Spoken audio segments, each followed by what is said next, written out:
रणरणत्या उन्हातून घरी परतल्यावर जर असे थंडगार दही पोहे मिळाले तर काय मज्जा येईल ना. हॅलो फ्रेंड्स, डेलिश मराठी किचनमध्ये सगळ्यांचे स्वागत आहे. आज आपण बनवणार आहोत दही पोहे. चला रेसिपीला सुरुवात करूयात.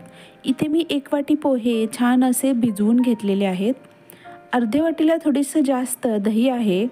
1 लहान तुकडा आहे आल्याचा आणि 4 चमचे साखर घेतलेली आहे. फोडणीचं साहित्य आहे, लाल मिरची घेतलेली आहे मी, ही ऑप्शनल आहे. दह्यातली मिरची घेतलेली आहे, ह्याला फोडणीची मिरचीही म्हणतात, याने चव दुप्पट होते. फोडणीचं साहित्य आहे बाकीचं कढीपत्ता, जिरे, मोहरी आणि हिंग. तर सगळ्यात आधी आपण साखर आणि आल्याचा तुकडा मिक्सरला फिरवून घेतलेला आहे. आता ह्याच्यामध्ये आपण दही घालून देऊ आणि थोडंसं चवीपुरतं मीठ घालू आणि दही मिक्सरला 1 मिनिटासाठी फिरवून घेऊ. आता आपण आपली फोडणी तयार करून घेऊ. तेल छान तापलेलं आहे, याच्यामध्ये जिरे, मोहरी आणि हिंग घालून देऊ. मोहरी तडतडली की त्याच्यामध्ये कढीपत्ता घालून देऊ आणि मग आपल्या मिरच्या. ही जी दह्यातली मिरची आहे ती किराणा मालमध्ये सहज मिळते, ही नक्की घ्या.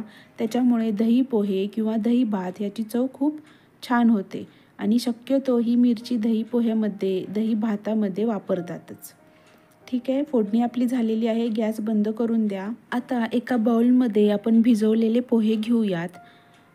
छान असे हे पोहे सुट्टे करूया आणि याच्यामध्ये आपण मिक्सरला फिरवलेलं दही, साखर, आल्याचा तुकडा, मीठ हे मिक्सचर ह्याच्यामध्ये ओतून देऊ. तुम्ही बघू शकता दही छान आता फेटल्यामुळे पातळ झालेलं आहे आणि पोहे हे शोषून घेणार. एकदम मस्त असे हे दही पोहे तयार होतात. तुम्ही नक्की ट्राय करा. ही रेसिपी अगदी सिंपल आहे. 5 मिनिटात दही पोहे आपले तयार होतात. आता आपण याच्यावरती फोडणी घालून देऊ. छान परत एकदा सगळं मिक्स करून घेऊयात आणि आपले दही पोहे तयार झालेले आहेत. हे दही पोहे तुम्ही सकाळी नाश्त्यालाही करू शकता, दुपारचा खाऊ म्हणूनही तुम्ही हे पोहे करू शकता. तर माझं चॅनल नवीन आहे. जर ही रेसिपी आवडली असेल तर प्लीज लाईक करा, शेअर करा, सबस्क्राईब करा.